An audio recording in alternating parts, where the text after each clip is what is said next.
Dennis Munson Jr. made his debut as an amateur kickboxer at Milwaukee's historic Eagles Club on a Friday night in March 2014. It would be his last fight. The bout was one of 15 on the card that night, all under the auspices of Rufus Sport, the city's leading gym and the area's only major promoter of kickboxing and mixed martial arts. In Wisconsin, kickboxing is unregulated, but those who oversaw the fight all have a long history in the sport. The referee was Al Wiggers, with nearly 4 decades of experience, much of it working at Rufus Sport events. The ringside doctor was Carlos Feliciano, who has a degree in emergency medicine and is medical director at a testosterone clinic. He works out at Rufus Sport. In Munson's corner was Scott Cushman, a veteran coach and top striking instructor at Rufus Sport, and Joe Nichols, his day-to-day coach on the kickboxing team. Munson started out fast, but faded and collapsed at the end. Officials running the bout said Munson just looked tired. But a dozen independent experts who reviewed this tape said the referee, doctor, and cornermen all missed key moments when they should have intervened to help Munson.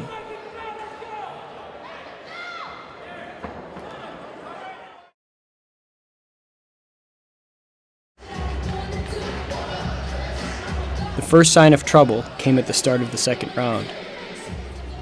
Munson staggers slightly as he stands up in his corner and steps to the middle of the ring. Experts call this a gait disturbance, something ringside doctors, referees, and others are trained to look for as evidence of a changing condition. He looks fatigued coming out already. So he takes a jab, he takes a leg kick, okay, and then there's, I guess, a timeout for a groin kick right there. You see the ref breaks it from what I presume he thought was a groin kick, and then he turns away. The ref turns away, but the African-American kid stumbles. He doesn't have his feet under him at that point. That's not exhaustion. That's lack of coordination. See, he takes a weird step there. That's the first thing that I would notice where I would be watching really carefully. It was the first indication of a deteriorating fighter. As the second round progresses, the change in Munson becomes more apparent. His feet cross, putting him in a vulnerable position. And he staggers, and his arms go down. And right then and there, I'm doing this as a ringside position for over 20 years, and we watch the fights very closely. And one of the first things you look for is any kind of gait disturbance. And when you see a gait disturbance or you see a fighter, with some balance issue, you right away kind of get on the edge of your seat because you're kind of wondering at that point, was there a shot? Was there something else that happened? Was there something you didn't see? You really err on the side of caution for an amateur, and especially a first fight guy. I'm telling my referees, hey, this is the guy's first fight. I'd rather they get upset with my referee, and then I'll take the heat off the referee and say that the commission ordered it, or if the doctor stop it and say, well, that's the way we get it. I'd rather stop it too soon than too late in an amateur fight. See, he's stumbling all over. His feet aren't under him. That's not just exhaustion. Usually people move in a coordinated but slow kind of thing. They get tagged because they're tired, but they're not stumbling. You know what I'm saying? It's a little bit different.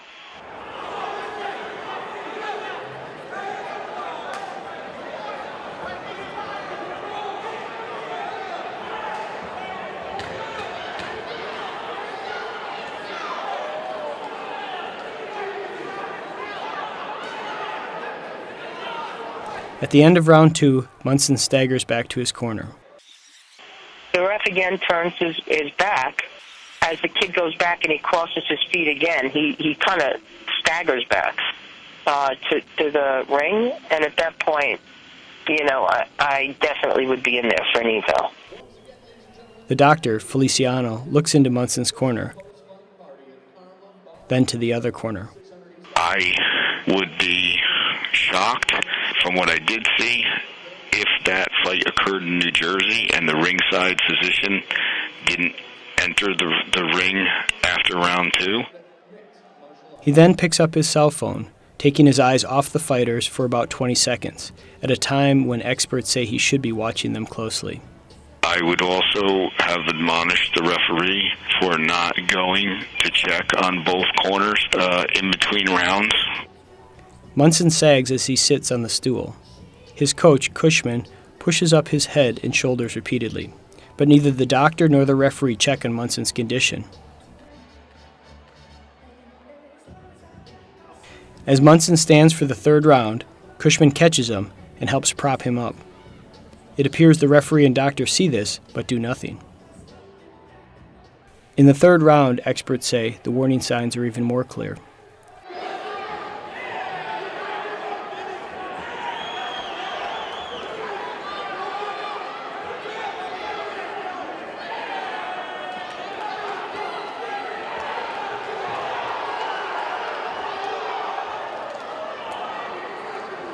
He's wobbling around. This is where I'm getting really concerned as a referee.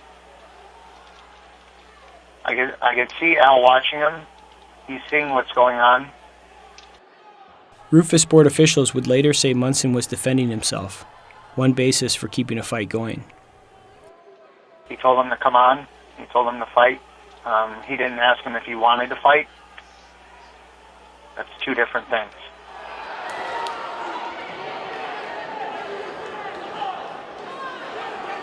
Yeah, he's really rubbery here. This is where Al would need to step in, maybe even do a standing 8 count. Ask him a couple questions. At this point, he's just watching him. Communication for a referee is very important. The referee has got to recognize that. Why is he in the ring if he's not there to protect the health and safety of the fighter? And what was so disturbing is not only didn't he notice it, not only did it progress throughout that second round, not only did he stagger to his corner between the second and third round, he could barely come out that third round. If you see a guy stumble like that, like he's holding onto the ropes, he takes 2 unsteady steps. Yeah, I don't know. I'm not liking it. Especially with young athletes. He's too tough for his own good. When the bell sounds, Munson stumbles back to his corner. Cushman steps into the ring. Wiggers, the referee, is standing in another corner. The doctor looks into Munson's corner and then again picks up his cell phone. When a fight's over, especially when somebody is damaged, the referee should be following that fighter back to the corner and checking them. Al turned the opposite way and never even looked at him. The video shows Munson standing in the corner, and then the next moment he's on the ground. What happened? This video, which was submitted to police, doesn't show it. The video is missing 32 seconds at a critical moment. Rufus Board officials can't explain the missing footage, but say it wasn't deliberate and there was no attempted cover-up. A second video, also submitted to police, fills in the gaps. It shows Cushman slapping Munson in the face and holding him up by the neck and face. The referee comes over. Cushman leans over to signal for medical help, but the doctor is looking at his cell phone. Then the timekeeper taps the doctor on the shoulder. Munson collapses. When we talk about head injuries, every minute counts. So not only did they spend another, how many more minutes it took them to finally get the kid out of there, but how many more headshots did the kid take, which could have contributed to, his ultimate demise.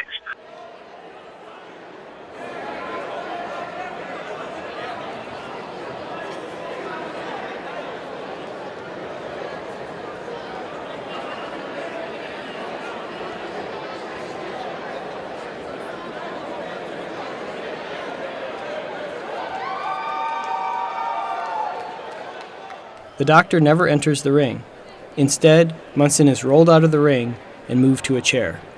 The ambulance crew wants to give oxygen, but the doctor says none is needed. Just prop him up. So you mean the guy fell to the ground and the doctor's still standing there in the corner? Wow. At this point, I would have had all of my doctors in there. We would have been supporting his neck. We would have had the paramedics come in. At that point, they would have started him on oxygen. We would have put a neck collar on him. We would have put him on a backboard. If need be, start an IV and basically get him out. So, and all the time, like, he's still sitting there and these guy's down, and he's kind of rolling him out. That's not how it works. It was the first of many delays in getting Munson care.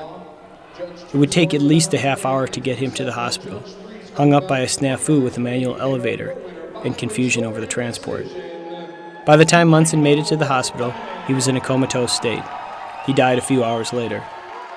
The medical examiner found he died of complications from head trauma.